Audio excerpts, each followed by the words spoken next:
माछ पई बदलिला बांग्लादेश मन भारत को पठाइब 3000 टन इलिसी माछ। आगरू एहा उपरे प्रतिबंधक लगाइथिबा बेले एबे एहाकु कोहळ करिसंती बांग्लादेश सरकार। बांग्लादेश हिंसा फलरे उभय भारत एवं बांग्लादेश रो आमदानी एवं रफ्तानी उपरे एहार प्रभाव पड़िछि। जोटी बांग्लादेश भारतरु अनेक जिनिस आमदानी करिथाय सेठी भारत मध्य किछि जिनिस पई बांग्लादेश उपरे निर्भर करिथाय।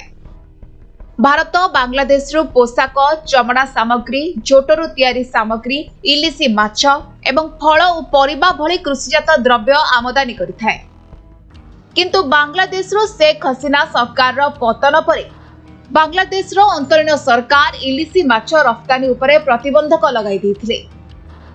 किंतु एबे देशर अंतरीण यूनुस सरकार एही कटकणा को कोहळ करिसेंती।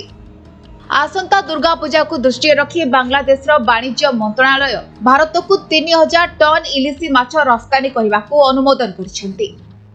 एहा पूर्वरो 2023 रे बांग्लादेश भारत को 5000 टन इलिसी माछ रफ्तानी करथिला।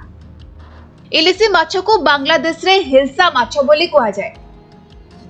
साधारणतः पश्चिम बंगर अधिकांश लोके माछ प्रेमी होइतिबारु इलिसी बा हिल्सा माछ खाइबाकू पसंद करिथांते।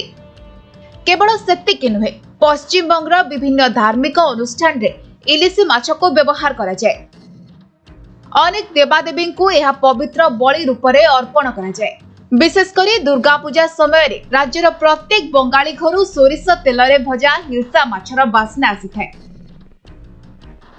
एही समय रे खेचुड़ी सह इलिसी माछ खाइबा को पसंद करथांते बंगाली माने। सेथिपाई प्रत्येक वर्ष बहु मात्रा रे बांग्लादेश रो इलिसी माछ आमदानी करा जाय थाए। सूचना अनुसार बांग्लादेश विश्वर पाखापाखी 70% हिल्सा उत्पादन करथाए। एही हिल्सा माछ पश्चिम बंगर जातीय माछ रूपे मध्य मान्यता पाइछि। ब्यूरो रिपोर्ट, समय लाइव।